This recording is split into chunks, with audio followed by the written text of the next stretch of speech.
பேரும் அல்லும்படி 6 முதல் 60% வரை ஆடி தள்ளுபடியுடன் சூப்பர் சரவணா ஸ்டோர்ஸ், சென்னை, மதுரை, கோவை. எனவே நான் உறுதி அளித்தவாறு பரந்தூரில் புதிய விமானம் நிலையம் அமைக்க மேற்கொண்ட நடவடிக்கைகள் இந்த அரசால் கைவிடப்படும்.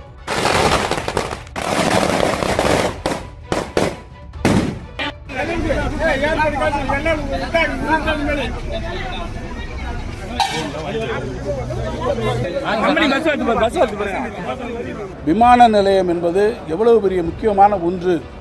குறிப்பாக தமிழ்நாட்டிற்கு சென்னையிலே அமையக்கூடிய இந்த விமான நிலையம் என்பது தமிழ்நாட்டினுடைய பொருளாதார சூழ்நிலைக்கு எவ்வளவு ஒரு அத்தியாவசியமான ஒன்று, இன்றியமையாத ஒன்று. பொருளாதார வளர்ச்சிக்கும் தொழில் வளர்ச்சிக்கும் மிக முக்கியமான தேவையாக விமான நிலையம் அமைந்திருக்கிறது என்பதை நாம் நன்றாக அறிவோம். ஆதிரை புத்தக வடிவில் திரைக்கதை புத்தகத்தை பெற டிஸ்கிரிப்ஷனில் உள்ள எண்ணிற்கு வாட்ஸ்அப் செய்யவும். அரண்சை நேயர்களுக்கு வணக்கம். நான் மதநேரி உலகன். இன்று நமது சிறப்பு விருந்தினர் ரங்கத்துறை அவர்கள். ஆர்கிடெக்டர், நிறைய விஷயங்களில் அனுபவம் உள்ளவர். துபாய் மற்றும் சென்னையில் ரியல் எஸ்டேட் துறையில் அனுபவம் உள்ளவர். நிறைய விஷயங்கள் வாதிக்க இருக்கிறோம். அவரை வரவேற்கலாம். வணக்கம் சார். வணக்கம் சார். இப்போது பரந்தூர் விமான நிலையம் அந்த ஒரு பெரிய ப்ராஜெக்ட், ஒரு 5746 ஏக்கர் நிலத்தில் ஒரு பெரிய ப்ராஜெக்டை திட்டமிட்டிருந்தாங்க. இப்போ அந்த திட்டத்தை ரத்து செஞ்சுருக்கிறோம் அப்படின்னு தமிழக முதலமைச்சர் விஜய் அவர்கள் அறிவிச்சிருக்கிறாங்க. இந்த அறிவிப்புக்கு பின்னாடி நிறைய விவாதங்கள் நடக்குது. ஒரு பெரிய வளர்ச்சியை தடுத்து நிறுத்திட்டார் முதலமைச்சர், தப்பான முடிவு, இப்படி சிலர் பேசுகிறாங்க. இல்லைங்க, அவர் சொன்ன வாக்குறுதியை நிறைவேற்றியிருக்கிறார். அவர் முதல்ல மக்களை சந்திக்க போனது பரந்தூர் தான்.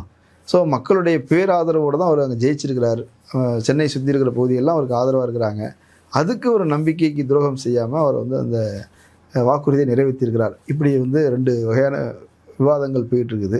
உங்களுடைய பார்வையில் இருந்து ஒரு ரியல் எஸ்டேட் ஏரியாவில் நீங்கள் புழங்கிட்டு இருக்கிறீங்க. உங்களுடைய பார்வையில் அந்த ப்ராஜெக்டை பற்றின விமர்சனம் சார். மக்கள் எதிர்க்கிறாங்க அப்படின்றத தாண்டி எவ்வளோ மக்கள் உண்மையிலே இதை எதிர்க்கிறாங்க, எவ்வளோ பேர் உண்மையிலே வரவேற்கிறாங்க, எவ்வளோ இதுக்குள்ளே சுற்றி இருக்கிற அரசியல் நடக்குதுன்றதையும் நம்ம பார்க்கணும் சார். ஏன்னா ஒரு ஏர்போர்ட்டுன்றது ஒரு நகரத்தோட நுழைவாயில். ஒரு ஒரு ஒரு இன்டர்நேஷ்னல் ட்ராவல் நடக்கிறதுக்கு, ஒரு ட்ரேட் நடக்கிறதுக்கு, அண்ட் ஒரு இன்வெஸ்ட்மெண்ட் வர்றதுக்கு, குளோபல் இண்டஸ்ட்ரீஸ் எல்லாம் இந்தியா வர்றதுக்கு, இது எல்லாத்துக்குமே ஏர்போர்ட் ஒரு முக்கியமான ட்ரேட் அண்ட் ட்ராவலுக்கு ஒரு முக்கியமான ஒரு கருவியாக இருக்குது. ஒரு சர்வதேச நுழைவாயில் அப்படின்னு நீங்கள் சொல்கிறீங்க. இப்போ ஏற்கனவே தான் இங்கே நமக்கு ஒரு ஏர்போர்ட் இருக்குது இல்லை? அப்போது அந்த ஏர்போர்ட்டில் இந்த நடவடிக்கைகள் இருக்குது. அதை சுற்றி வளர்ச்சிகள் பார்த்துட்டோம். இதுக்கு மேலே இன்னொரு ஏர்போர்ட் எது இருக்குது அப்படின்னு ஒரு கேள்வி வருது இல்லை சார்? இன்னைக்கு உங்களுக்கே தெரியும், Hyderabad, Bangalore and other metro cities எல்லாம் கம்பேர் பண்ணால் நம்ம ஏர்போர்ட்டோட டிராஃபிக்கிங்கில் ரொம்ப பின்தங்கி இருக்கோம். ஆனால் 23 மில்லியன் தான் லாஸ்ட் இயரில் டிரான்ஸ்போர்ட் மக்கள் பேசஞ்சர்ஸ் யூஸ் பண்ணியிருக்காங்க. அதே இது பெங்களூருக்கு 45 டபுளாக இருக்குது.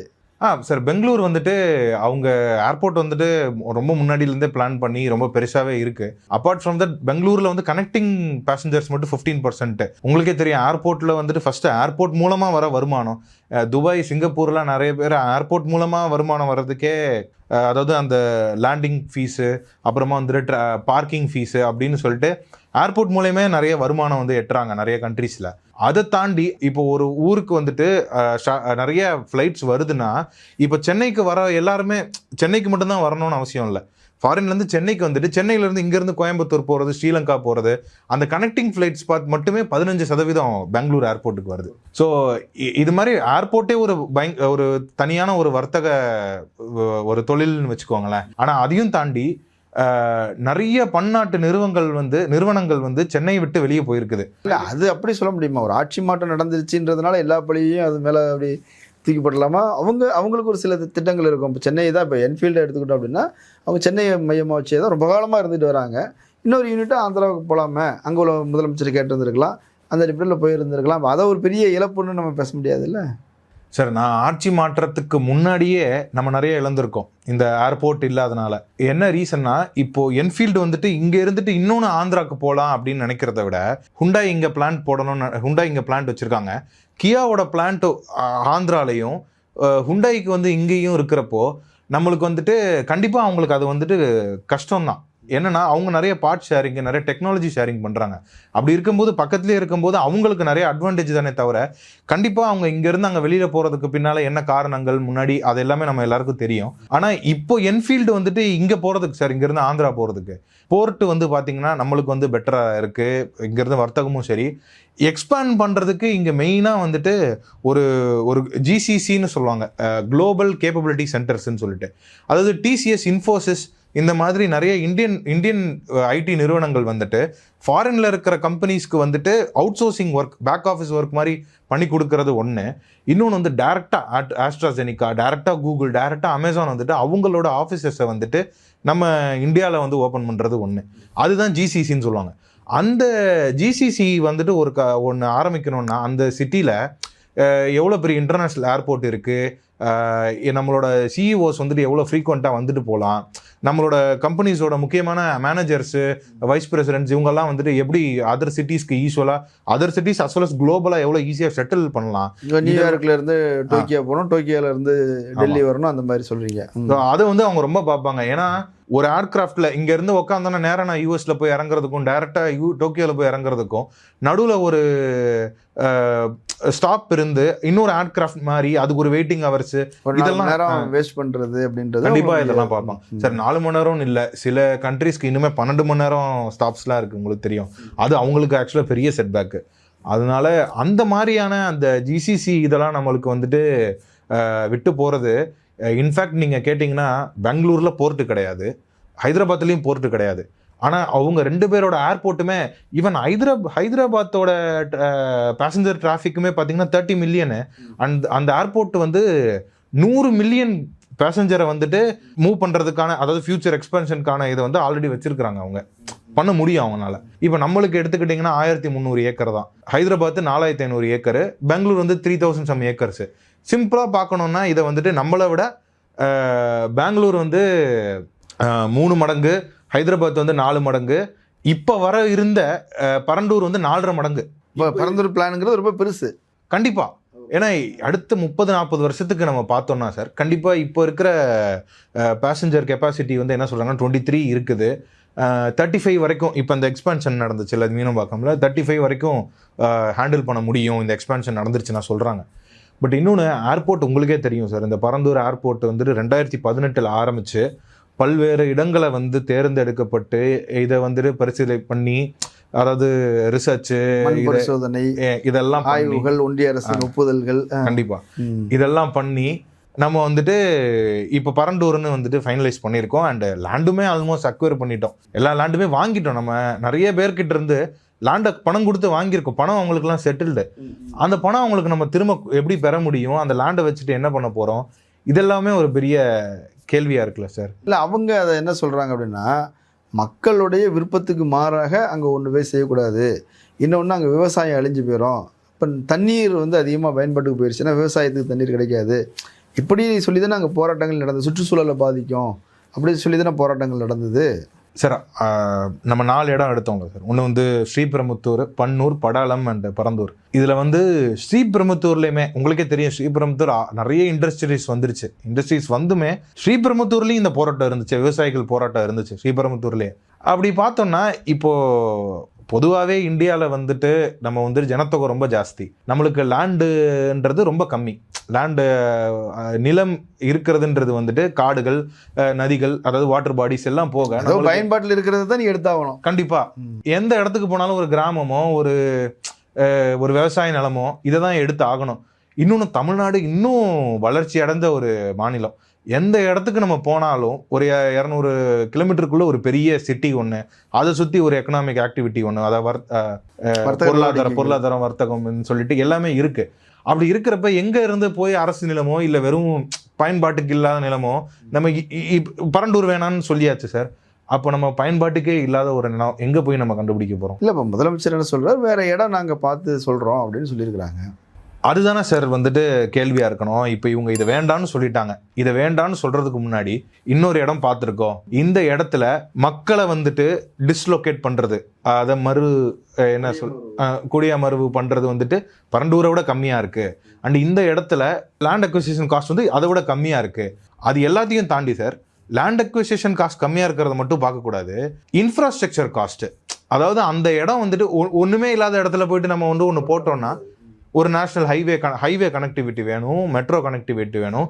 இதெல்லாம் இருந்தால் மட்டும்தான் பயன்பாட்டுக்கு வந்து வர முடியும். டெல்லியில் வந்துட்டு 2வது ஏர்போர்ட்டும் ஓவர் சேச்சுரேட் ஆகி அடுத்து உத்தரப்பிரதேசில் இப்போ ஜவார்னு ஒரு ஒரு இடத்துல வந்துட்டு நோய்டா இன்டர்நேஷனல் ஏர்போர்ட் வந்து கட்டியிருக்காங்க சார். அது வந்து பார்த்தீங்கன்னா 12,300 ஏக்கர் கிட்ட. ரொம்ப பெருசு. இப்போ துபாய் விமானங்கள்லாம் அங்கே தான் மாறி போகும் அப்படின்றதெல்லாம் சொல்கிறாங்க. அதாவது துபாய் விமானங்கள் இல்லை சார், என்ன சொல்ல வராங்கன்னா துபாய்க்கு மாற்றம்.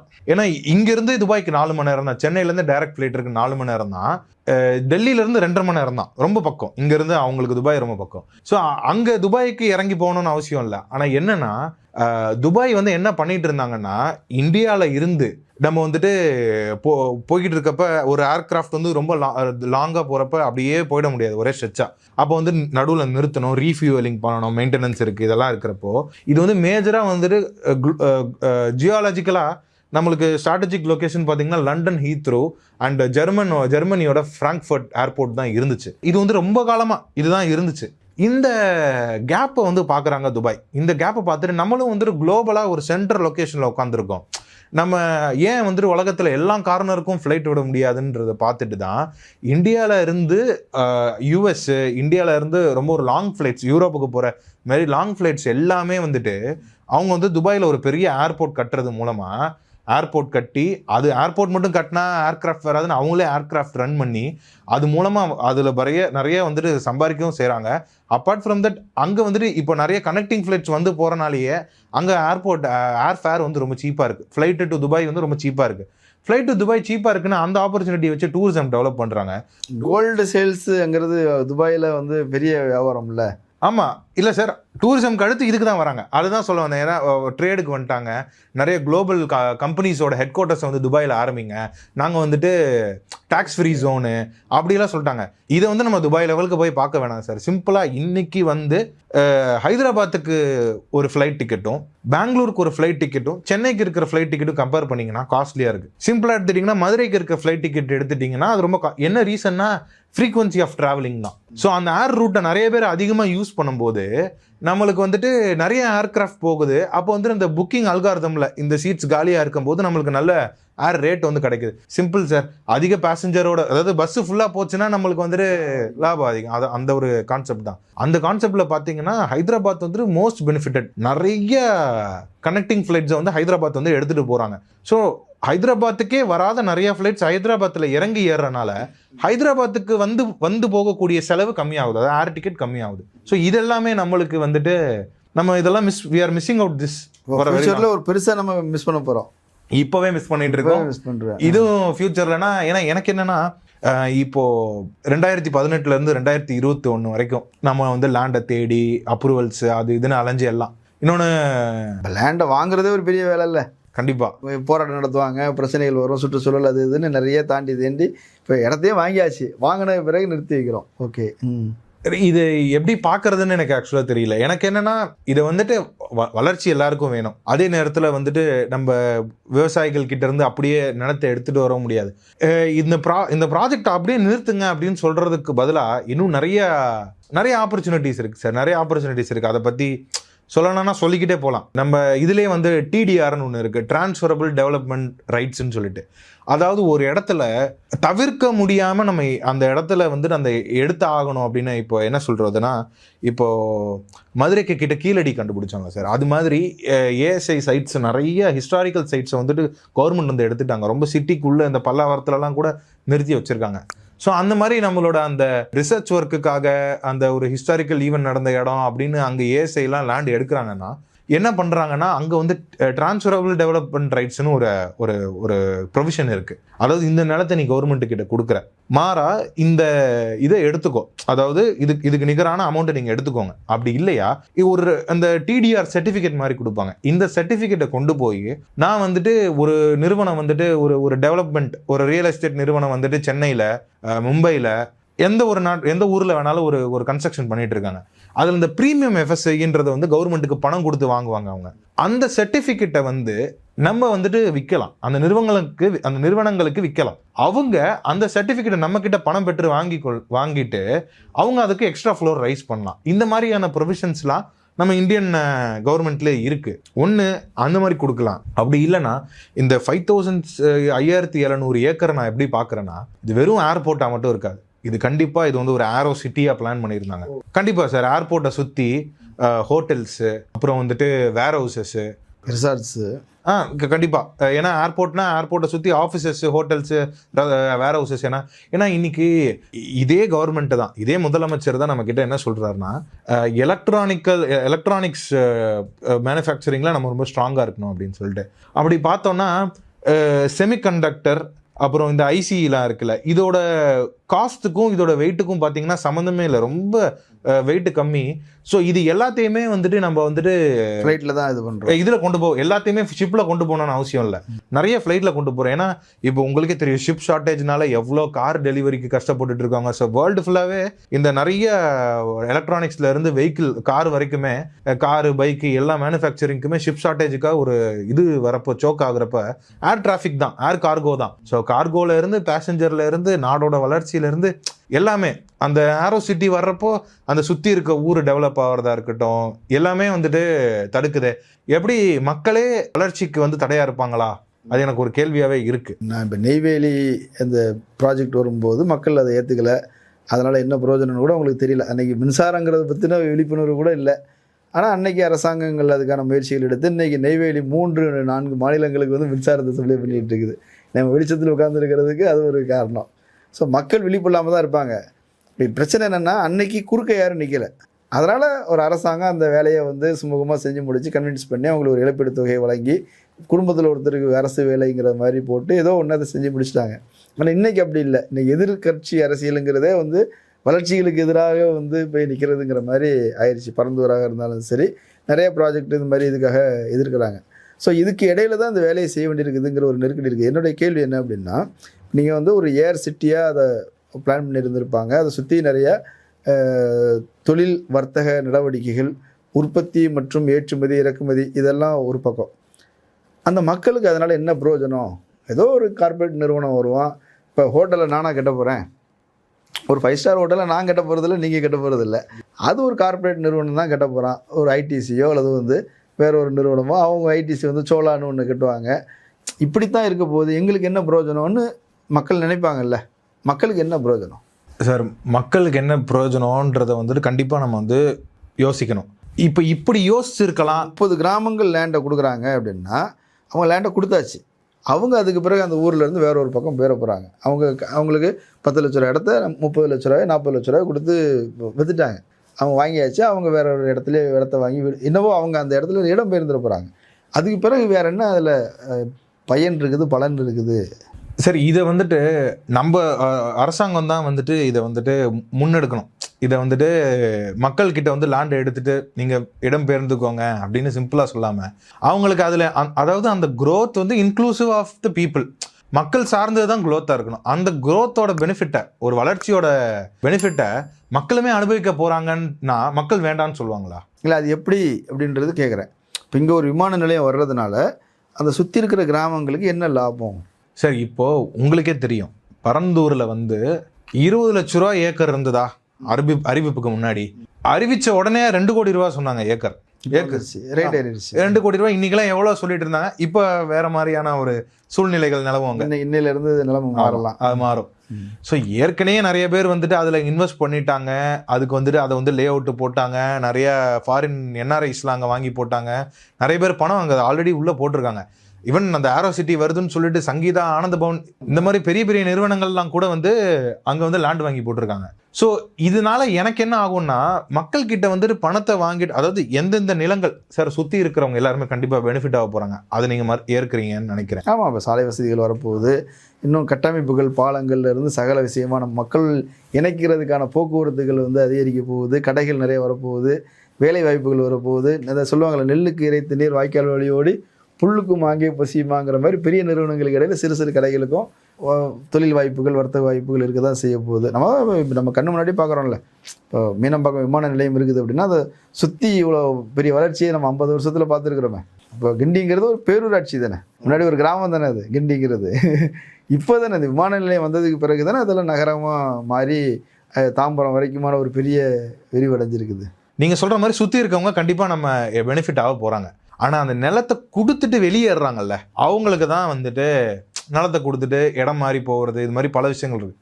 ஒன்று, இந்த கவர்மெண்ட் வந்து என்ன பண்ணணும்னா லேண்டை வந்து அக்வயர் பண்ணும்போதே அவங்க சுற்றி இருக்கிற கொஞ்சம் ஒரு இன்க்ளூசிவாக ஒரு என்னென்னா, இப்போது ஹைதராபாத்லலாம் எடுத்துட்டிங்கன்னா ஒரு ட்வின் சிட்டியாகவே செகந்திராபாத் டெவலப் பண்ணாங்க. அதுக்கும் ரொம்ப லேட்டர் பீரியடில் சைபராபாத்னு சொல்லி டெவலப் பண்ணாங்க, நிறையா இது இருந்துச்சுன்னு சொல்லிட்டு. அதே மாதிரி நம்ம ஒரு இன்னும் கொஞ்சம் லேண்ட் ஏரியாலாம் எடுத்துகிட்டு இந்த சுற்றி இருக்கிறவங்களுக்கு அந்த லேண்டை கொடுத்துட்டு அதில் ஒரு ப்ரீமியம் எஃப்எஸ்ஐயோ அவங்களுக்கு அதில் வந்துட்டு நீங்கள் மற்ற இந்த லேண்டை நீங்கள் கான்ட்ரிபியூட் பண்ணதுக்கு ஒரு ட்ரேடாக உங்களுக்கு இதில் இன்னொரு பெனிஃபிட் பண்ணித்தரோம் அப்படின்னு சொல்கிறதோ, அது வந்துட்டு இல்லை இன்னும் எளிமையாக சொல்லணும் அப்படின்னா, ஏன்னா எனக்கு இந்த இடத்த கொடுத்துட்டு அங்கே வாங்குற அது எனக்கு நல்ல இடமா, ஏன்னா மக்கள்கிட்ட எடுத்து இந்த இடத்த கொடுத்துட்டு உனக்கு இன்னொரு இடம் கொடுக்குறேன்னா, இது வரைக்கும் நம்ம எல்லாமே பண்ணது என்னன்னா ஊரை விட்டு தள்ளி ஒதுக்குப்புறமாக கொடுக்குறோம் அப்படின்ற ஒரு இது இருக்கும். அதுக்கெல்லாம் எதிர்ப்பு வரும். இதை வந்துட்டு மலேசியாவில் வந்துட்டு எப்படி வந்து இது பண்ணுறாங்க அப்படின்னா, ஒரு புது ப்ராஜெக்ட் ஒன்று வருதுன்னா, ஃபாரின் இன்வெஸ்ட்மெண்ட்டு, சைனாலேருந்து இன்வெஸ்ட்மெண்ட்டு, இந்தியா பல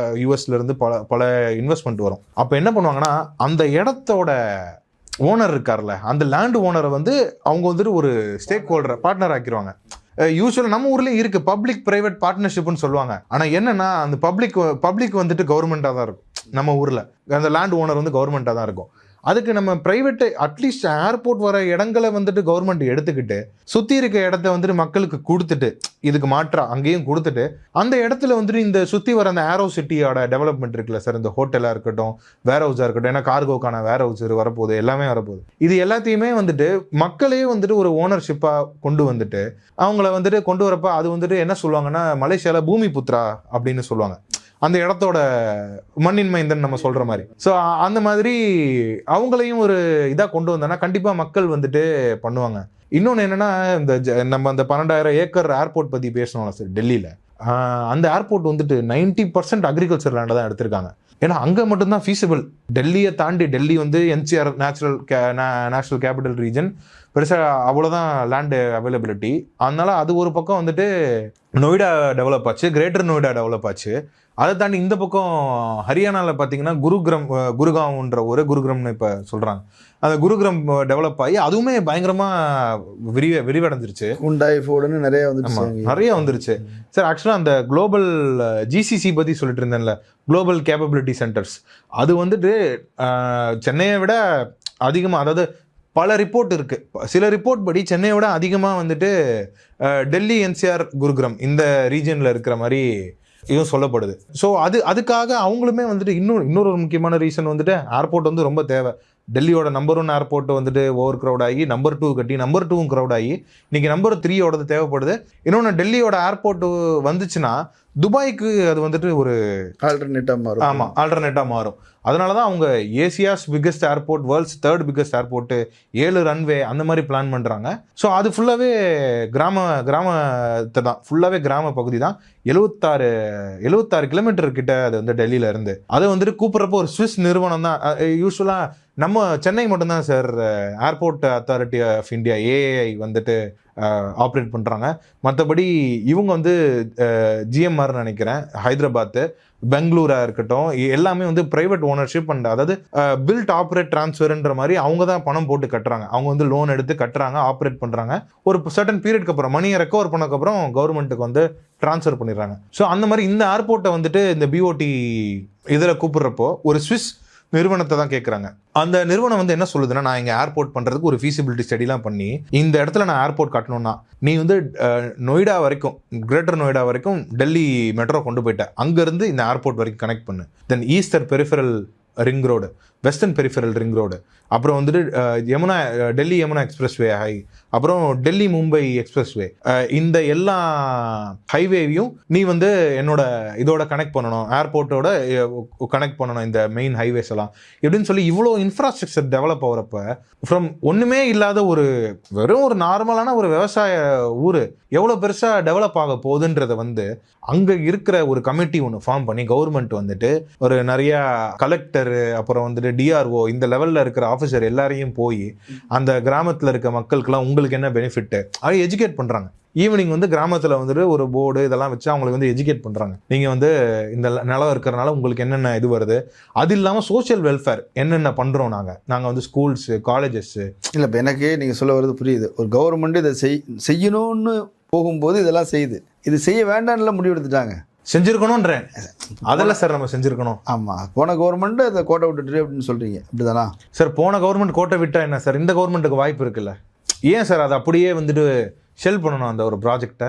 கஷ்டப்பட்டு சரி இப்போ லேண்டு வாங்கிட்டோம், இந்த லேண்டை வச்சு என்ன பண்ண போகிறோம்? ஒரே இடத்துல இவ்வளோ இப்போ அது புறம்போக்கு, அரசு புறம்போக்கு நிலம் சட்டப்படி அது அப்படி தானே இல்லையா? அரசு இடங்கிறது அப்படி தானே சொல்கிறாங்க, அரசு புறம்போக்கு நிலமாக மாறுது. இல்லை சார், இந்த கவர்மெண்ட் வந்து நான் ரொம்பவே வந்துட்டு நிறைய யங்ஸ்டர்ஸாக பார்க்குறேன்.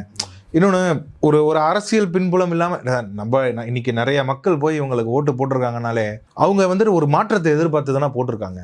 ஸோ மாற்றத்துக்கு வந்து போன கவர்மெண்டோட நீங்கள் அட்வான்ஸாக இருக்கணும். ஆமாம், கண்டிப்பாக வளர்ச்சி வேண்டான்னு சொல்கிற கவர்மெண்ட்டை கண்டிப்பாக யாரும் எதிர்பார்த்து போகிறது. ஒரு அடுத்த தலைமுறைங்கிறது கிட்டத்தட்ட இன்னொரு சென்னைக்கு இணையாக ஒரு ஏரியா டெவலப் ஆகுவதற்கான ஒரு வாய்ப்பை வந்து நம்ம மிஸ் பண்ணுறோம். கண்டிப்பாக. இன்னொன்று சார், என்னதான் வந்துட்டு ஹைதராபாத், பெங்களூரில் வந்துட்டு அவ்வளோ பெரிய ஏர்போர்ட் இருக்குன்னு நம்ம வந்துட்டு அவங்க பெருமையாக சொல்லிக்கிட்டாலும் நம்மளுக்கு வந்துட்டு போர்ட் சிட்டி வேறு. சென்னை வந்து ஒரு போர்ட் சிட்டி. சென்னை வந்துட்டு ஒரு காலத்தில் வந்துட்டு செகண்ட் லார்ஜஸ்ட், மும்பைக்கு அடுத்தது சென்னை தான். சென்னை ஒரு ஃபெசிலிட்டியோட இருக்குது. கண்டிப்பாக. விசாகப்பட்டினத்தில் கூட இந்த ஃபெசிலிட்டி, அது நகரம் கிடையாது, தலைநகரம் கிடையாது, அது ஒரு துறைமுகம், கப்பல் கட்டும் தளம், அவ்வளோதான். கப்பல் கட்டும் தளம், துறைமுகம். அது இல்லாமல் நம்ம தலைநகரத்தையும் தாண்டி நம்மள தான் டெலைட் ஆஃப் இந்தியான்னு சொல்லுவாங்க. அவ்வளோ ஆட்டோமொபைல் இண்டஸ்ட்ரி இருக்குது, மேனுஃபேக்சரிங் ஹப் இருக்குது. ஸோ இன்னொன்று software industry, software second largest software எக்ஸ்போர்ட்டராக இருந்திருக்கோம் நம்ம. ஆமாம். அப்படி இருந்த நம்ம இன்னைக்கு வந்து பூனேக்கு பின்னாடி, ஹைதராபாத்துக்கு பின்னாடி எல்லாம் நம்ம வந்துட்டோம் அப்படின்னா அது எல்லாத்துக்குமே இந்த ஏர்போர்ட் ஒரு செட்பேக் தான் சார். ஏன் சார் கூகுள், சுந்தர் பிச்சை நம்ம தமிழர், அவர் வந்து நம்ம ஊருக்கு கொண்டு வரணும்னு நினைக்க மாட்டாரா? இல்லை, அது பேச்சுவார்த்தை நடந்தது, எல்லாமே நடந்தது. ஆனால் அது அந்த இது நின்றுச்சு. அது டைரக்ட் ஃப்ளைட் இல்லைங்களே, அதை அவங்க பார்ப்பாங்க. அது மாதிரி இன்னும் பல்வேறு விஷயங்கள் இருக்குது சார். ஒரு ஏர்போர்ட் மட்டும் இல்லை, ஸ்டேட் பாலிசி, இன்னும் நிறைய விஷயங்கள் இருக்குது ஒரு குளோபல் எம்என்சி கம்பெனி வர்றதுக்கும் வராமல் இருக்கிறதுக்கும். ஸோ அது எல்லாத்தையுமே நம்ம விட்டதெல்லாம் போட்டோம். ஆனால் இனிமேல் நம்ம ஒரு வளர்ச்சியிலேருந்து பின்வாங்குறோமோ? நான் இதை எப்படி பார்க்குறேன்னா சார், 30 to 40 வருஷம் நம்ம வந்து பின்னாடி போயிடுவோம். ஏன்னா ஒரு ஏர்போர்ட்டோட கன்ஸ்ட்ரக்ஷன்றது பார்த்தீங்கன்னா, ஏர்போர்ட்டோட கன்ஸ்ட்ரக்ஷனே it will happen for few decades.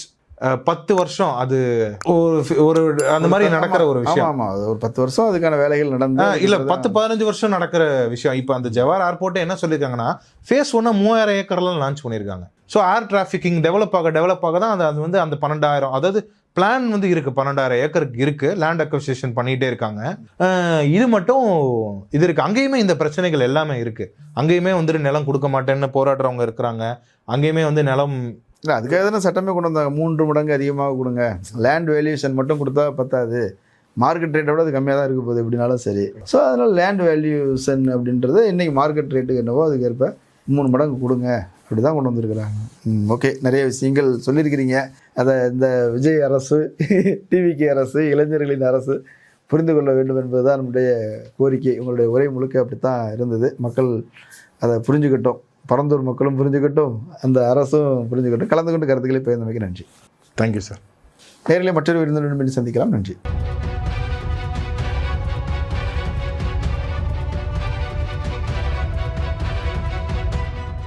அரண்சை நண்பர்களுக்கு வணக்கம். அரண்சை ஊடகம் சுயேட்சையாக இயங்குவதற்காகவே உருவாக்கப்பட்டது. நாம் செய்கிற வேலை உண்மையிலேயே மக்களுக்காக செய்கிறோம் என்பதை நீங்கள் நம்பினால், வாய்ப்பு இருந்தால் இந்த ரேசர் பே QR கோடுக்குள்ளே நீங்கள் வந்து அதை ஸ்கேன் பண்ணி எங்களுக்கு உங்களால் இயன்றதை விருப்பம் இருந்தால் ஆதரவு தெரிவிக்கலாம். தள்ளுபடி அத்தனை பேரும் அல்லம்படி. 6 முதல் 60% வரை ஆடி தள்ளுபடியுடன் சூப்பர் சரவணா ஸ்டோர்ஸ், சென்னை, மதுரை, கோவை.